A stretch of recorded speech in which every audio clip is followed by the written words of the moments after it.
Your book is the first time that I felt like I got a handle around the political theory of anarchy.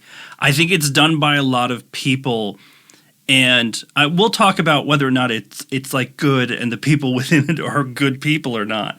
But the actual theory, even myself, I've had to read books on this stuff, but I think most people would say anarchists, they just want chaos. They don't care about anything else, just wants chaos. But it actually goes back to something very natural, and it grew out of what sounds like, just like any political theory, kind of grows out of something that seems pretty positive.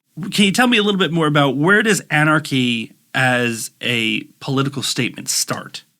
Yeah, I think it's one of the, in a sense, the kind of hopefully successful tricks that the book plays on you as a reader that I think hopefully is not a bad trick, which is just the structure of it suggests, there are these terrible anarchists, and this is a story of how we've got them. Like, there's a bunch of serial killers out there, and we want the police to go find them and shut them down.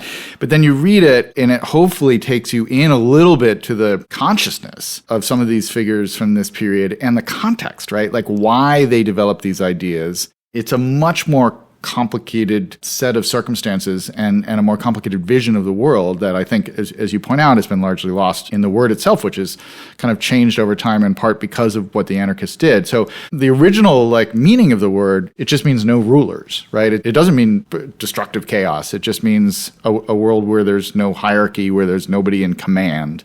The core ideas of it, I think the most kind of sympathetic ideas of it are the ones associated with people like Peter Kropotkin, who I think is probably the most sympathetic figure on the anarchist side in the book, who's a brilliant Russian scientist, polymath, and one of the founders of anarchist philosophy. He wrote a couple of fascinating books, my favorite of which is called Mutual Aid. And he had this idea that human beings basically, their kind of natural state was in these smaller, more egalitarian communities that, connect back to early primordial hunter-gatherer tribes and things like that. But in modern times, we're best embodied by the kind of the guild societies of what he calls the free cities of Renaissance Europe. It's a kind of Italian city-states and things like that. And he'd spent a lot of time in those communities. And when he was writing in the 1870s, 1880s, 1890s, a lot of those communities were still around. And so he was living in a world where there were, the infernos of factories where life expectancy was being cut in half and where there was an astonishing amount of death and dismemberment just on the job.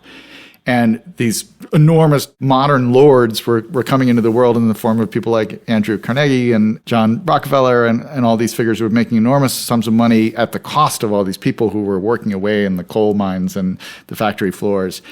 And he looked at all that and he said, the world is going in the wrong direction here. And we're losing this wonderful balance and equilibrium we had in these smaller villages. And they were capable of great artistry and science and all these wonderful things of, advancing society, but they didn't have factories and giant corporations or governments, right? The anarchists were very much opposed to big government as well as big capital. And I think that's a part of it, as you were saying, that it's confusing to us because it doesn't fit anywhere on the modern political map. Right? They're as opposed to government as they are to corporations. They wanted to return life to, as I say in the book, like 15th century Siena. That's what they thought people should be living in. And, when you visit some of those places and you think about what that quality of life would have been like, where there is sophistication and there is art and there is culture and there is community and there's craft, it's a much more equal society, on all these different levels. Like, that's not a crazy vision, or it certainly wasn't a crazy vision in 1895.